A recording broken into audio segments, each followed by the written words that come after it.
aujourd'hui, correction d'exercice sur le chapitre polynôme de degré 3 qui intégrera aussi un calcul de dérivée. Alors on va partir de deux exercices, donc comme d'habitude sur mes vidéos, en noir l'énoncé et en rouge les corrections. Donc on va partir du premier exemple que je propose, donc c'est un restaurant qui a réalisé une étude sur ses bénéfices en fonction du nombre de banquets qui sont faits.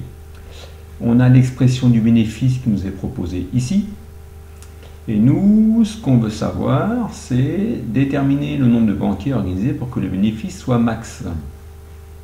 Sachant qu'il peut y avoir que 30 banquets au maximum.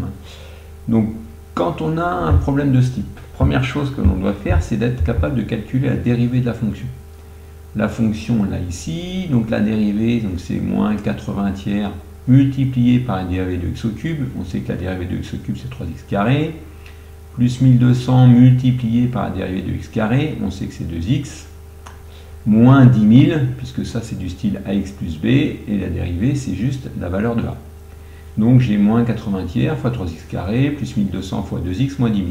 On va simplifier cette expression, parce que moins 80 tiers fois 3, on sait que ça fait moins 80, donc ça fait moins 80x carré, plus 1200 fois 2 qui donne 2400, donc plus 2400x moins 10 000. Voilà, on a réussi à trouver la dérivée, première étape nécessaire. Maintenant, il faut que je détermine si cette dérivée a des solutions pour lesquelles on arrive à b' de x égale 0. Donc là, on voit que c'est une équation du second degré, puisqu'il y a x carré. Donc on va résoudre ça à l'aide de la calculatrice. Alors comment on va faire pour résoudre cette équation à l'aide de la calculatrice ? Donc on a une application sur la calculette qui permet de le faire. Donc on va faire seconde apps. Ici, moi je veux résoudre une équation du second degré. Donc ce qui m'intéresse c'est PLY, la SMLT2. Donc il faut que je tape sur 8. Ensuite, est-ce que je veux les racines du polynôme? La réponse est oui. Est-ce que moi c'est une équation du second degré? La réponse est oui. Donc je tape sur graphe. Une fois que je suis là, donc je tape mon équation. Je l'ai déjà tapé. Ah, on sait que c'est moins 80x carré plus 2400x moins 10 000. Et on retombe sur graphe et ça nous donne les deux solutions. On trouve comme solution 5 et 25. Donc il existe deux valeurs. On va pouvoir les noter ici. Il existe deux valeurs pour lesquelles la dérivée est nulle. Donc la première valeur c'est 5 et la deuxième valeur c'est 25. C'est-à-dire que si je remplaçais x par 5 dans cette expression, j'obtiendrais bien 0. Si je remplaçais x par 25 dans cette expression, j'obtiendrai aussi 0. Voilà, j'ai trouvé les deux solutions. Ça va être important pour pouvoir remplir le tableau de variation. Comment faire pour compléter un tableau de variation? Attention, il y a pas mal de choses à faire. Donc ici, moi je sais que ça se passe entre 0 et 30. Donc là, je sais que je peux mettre 0. Donc la valeur maximum, ça va être 30. Quelles sont les valeurs où il se passe des choses particulières? On vient de le voir, c'est pour 5. Ici, et c'est aussi pour 25 que je peux mettre là. 25, voilà. Donc on a réussi à compléter déjà cette première partie, c'est important.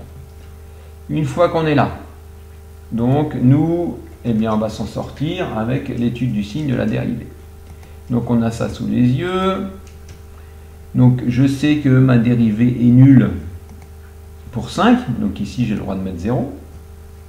Et je sais que ma dérivée est nulle pour 25. Donc j'ai le droit de mettre 0 aussi ici. Maintenant, moi je veux connaître le signe de la dérivée. Alors qu'est-ce que c'est que le signe de la dérivée? Pour repérer ça, là, la dérivée, elle est de ce type-là. Le signe d'une fonction de ce type, on sait que c'est le signe du coefficient de a, le nombre de x carré. Ici c'est moins 80. Donc on sait que là, ce sera moins 1. Ça, il suffit de revoir le cours pour le savoir. Donc ici, après... On sait qu'entre les deux, là, ce sera positif. Et on sait qu'ensuite, ce sera négatif.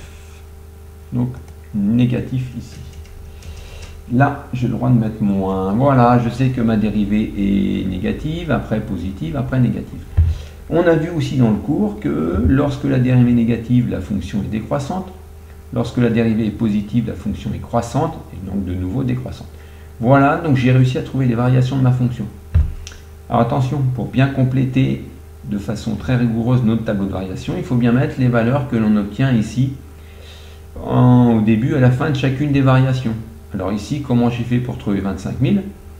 Ben, je sais que c'est pour 0, donc je remplace x par 0 ici. Donc moins 80 tiers fois 0 au cube, plus 1200 fois 0 au carré, moins 10 000 fois 0, et ça fait plus 25 000, et tout ça, ça me donne 25 000. J'ai fait la même opération avec 5, je remplace x par 5 ici, tac, tac, tac, je fais le calcul, et j'arrive à 1667. Il faut calculer b de 5 en fin de compte. Après c'est 25, donc je calcule b de 25, après c'est 30, je calcule b de 30. Autre façon de faire, je prends la calculette, je vais dans fx, ici, je tape fx, je rentre ma fonction, c'est ce que j'ai déjà fait. Attention, il ne faut pas se louper, c'est bien la fonction qu'il faut rentrer. La fonction c'est bien b, donc il faut que je rentre tout ça dans la calculette. Donc je rentre ça dans la calculatrice et après je fais seconde graphe et je choisis mes valeurs. Moi je veux pour 0, 5, 25 et 30. Voilà, j'ai obtenu mes 3 valeurs qui correspondent, c'est bien les 3 valeurs, enfin pardon, les 4 valeurs que j'ai au but de chacune de mes variations. Voilà, et à partir de là, on va être capable de répondre à la problématique. Donc si on résume, calcul de la dérivée, étude des solutions de b' de x égale 0, tableau de variation pour connaître les variations de notre fonction. Donc je vois que c'est décroissant, croissant, décroissant. Pour quelle valeur le bénéfice est max? On voit que le maximum est ici. Donc c'est bien pour 25 banquets.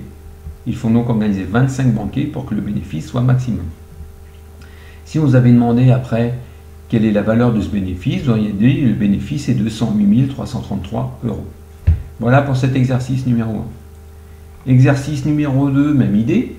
On a notre fonction ici qui vous est proposée et moi ce que je vous demande c'est de déterminer pour quel nombre de repas vendus les charges seront minimales. Alors ça peut faire partie aussi, ça ce sont les choses qui sont aussi importantes à savoir, c'est quelles sont les étapes que je vais mettre en place pour pouvoir répondre à la question. Parce que là on voit qu'on ne les a pas données les étapes. Donc vous, le principe c'est toujours le même, je veux connaître les variations de la fonction, donc il faut d'abord que je calcule la dérivée, résoudre c' de x égale 0, faire le tableau de variation et répondre à la problématique. Ce que vous êtes capable de faire là, c'est la même chose que ce qu'on a fait là, avec les nouvelles données. Voilà les explications pour réussir à résoudre ce genre de problème.